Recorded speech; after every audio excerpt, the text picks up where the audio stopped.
insanı gözü kör bolýar. Oňa bu giň dünýäde daha bolýar.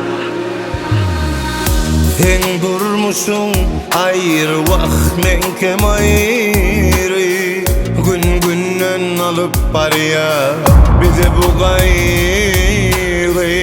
Seýärin seni canan yöne sana var. Neçe söýsek de ne deli bizde başka var. İkimizin bu hasreti bile yaşayar. Sen başkan kimin başkan ki onu duymayar. Düşünyesle bizi burada bize bulmayar. Şonda da söýmeni vakt yürek koymayar. Ah ben sensiz ne edip yaşamanı bilemem. Sen bensiz ne edip yaşamanı onun bilemem. Ah nereyin sana konak edivem bilemem. Ah ben sensiz ne edip yaşamanı bilemem. Sen bensiz ne edip yaşamanı onun bilemem. Ah nereyin sana konak edivem bilemem.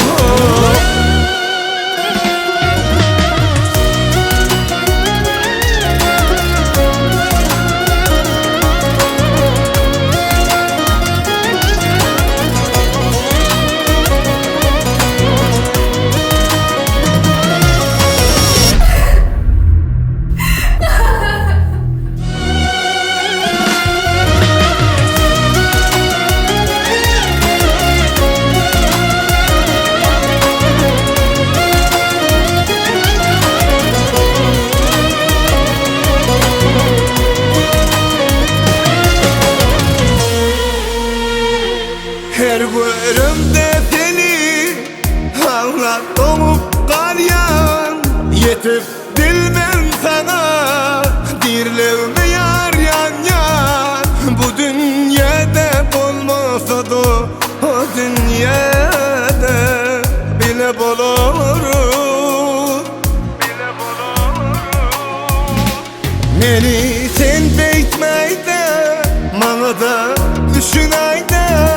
Bizim kibir arzu hiç bolmacak arzu. Hasratta yaşama ikimize de kıyın. Canım düşünen bana da naim. Ah ben sensiz ne edip yaşamanı bilemem. Sen bensiz ne edip yaşamanı onun bilemem. Ah nereyin sana konak edivem bilemem. Ah ben sensiz ne edip yaşamanı bilemem. Sen bensiz ne edip yaşamanı onun bilemem. Ah nereyin sana konak edivem bilemem.